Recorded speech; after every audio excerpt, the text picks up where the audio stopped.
America picks an economic fight with China. Launching a trade war feels like trying to perform surgery with a rusty spork. Messy, ill-advised, and it leaves a nasty scar. Trump sells his trade war as a bold, decisive move, a way to finally get tough on China. But in the cold, harsh light of hindsight, it stands out as a dramatic economic miscalculation.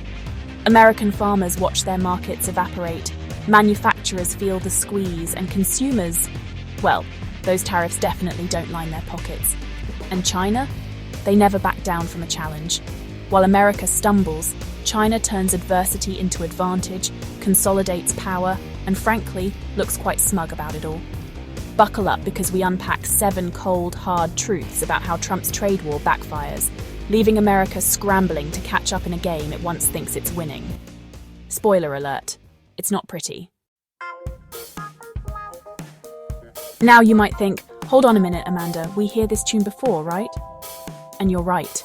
This whole trade war thing gives off déjà vu, just like when your dad tries to bring back the comb over, a blast from the past that really should stay buried.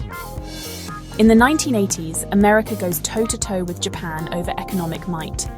We fear Japanese companies take over. Good times. But here's the thing.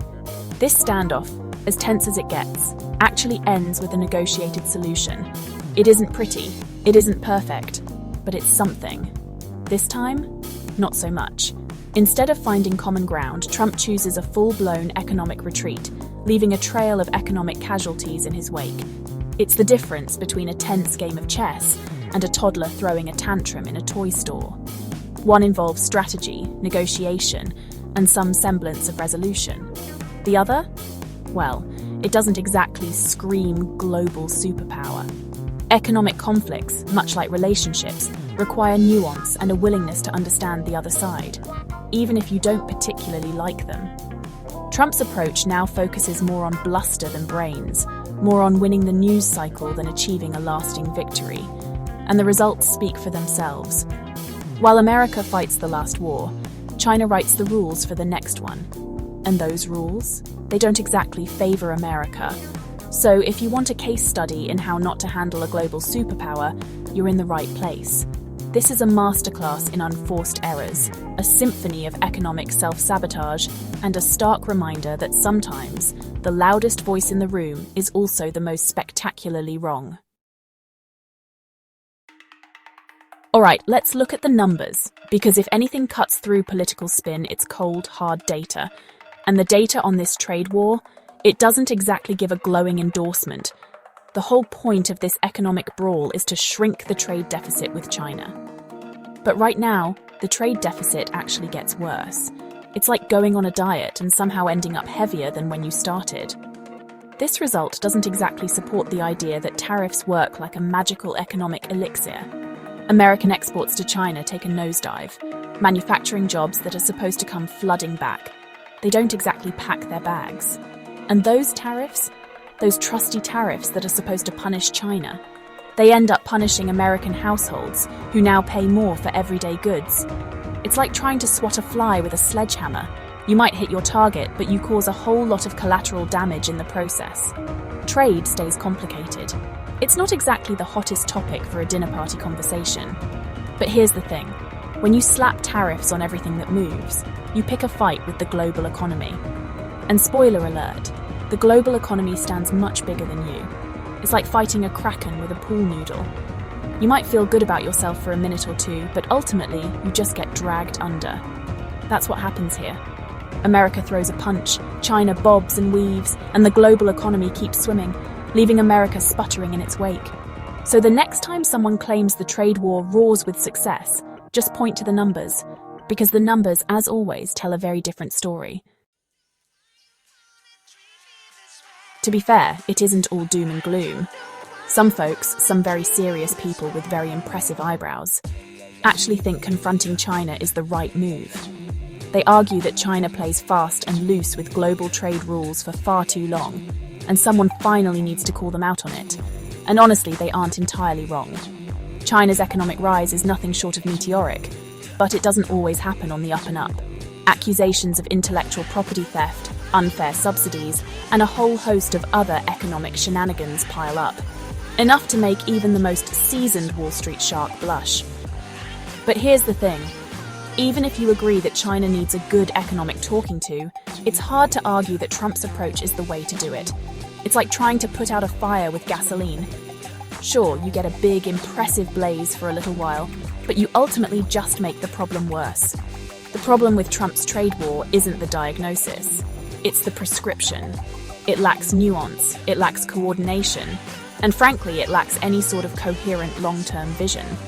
It's like trying to perform open-heart surgery with a rusty spork.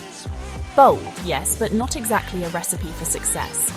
And that's the real tragedy here. While America flails around, China consolidates its power, forges new alliances, and generally looks like the grown-up in the room.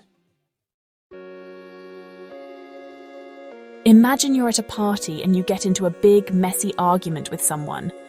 Now you sit in the corner, stewing, convinced everyone judges you. That's what America experiences right now on the global stage during the trade war. While America throws its weight around, the rest of the world just carries on. In fact, some countries benefit from America's self-imposed isolation.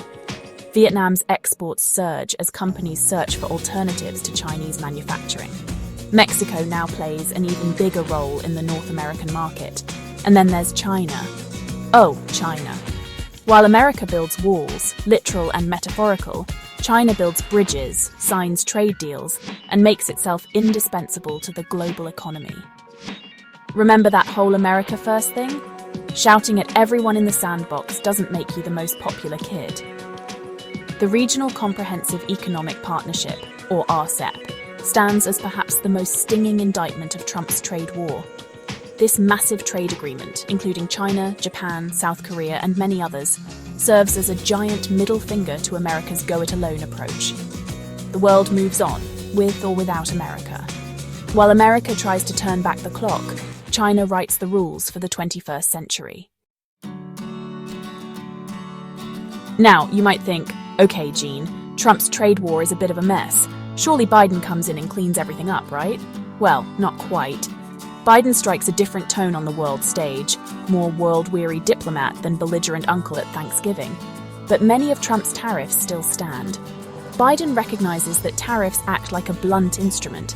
They might get the job done, but they also cause a lot of collateral damage.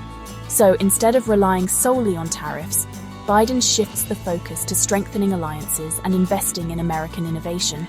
He works to make America a more attractive economic partner. It's the difference between trying to win a fight with brute force and playing to win a chess match. One approach is messy, unpredictable, and unsustainable. The other requires strategy, foresight, and a willingness to play the long game. Whether Biden's approach counters China's growing economic might remains to be seen. But one thing is clear, simply recreating the past does not work. The global economy moves on, and America must adapt to keep up. Now, this is where things get really interesting. China stands as the world's factory, churning out cheap knockoffs of Western goods. But those days end now. Thanks to platforms like TikTok, Chinese factories bypass the middleman and sell directly to consumers, often offering surprisingly high-quality goods. Digital disruption upends traditional business models right now. These factories, once in the shadows of the global economy, use social media to build their own brands, connect with customers, and dictate their own terms. It's like your local bakery suddenly sells artisanal sourdough bread directly on Instagram, cutting out the grocery store entirely. This shift surprises, disrupts, and signals what's coming next. This new breed of Chinese entrepreneurs acts with agility, innovates, and challenges the status quo. They remind us that the old rules of the game no longer apply. And this, my friends, is where the rubber really hits the road. The trade war starts as a squabble over tariffs and soybeans, but it quickly escalates into something far more consequential, a full-blown tech war. Now, it isn't just about who makes the cheapest t-shirt or assembles the most iPhones. It's about who controls the technologies of the future. Artificial intelligence, 5G, quantum computing, the whole shebang. And let's just say, China refuses to play second fiddle. We see bans on Chinese tech companies like Huawei, sanctions on semiconductors, and a whole lot of hand-wringing about who wins the global tech race. It's like watching a high-stakes game of technological chess, with each side making aggressive moves and counter-moves. But here's the thing about tech wars. They aren't just about economic dominance.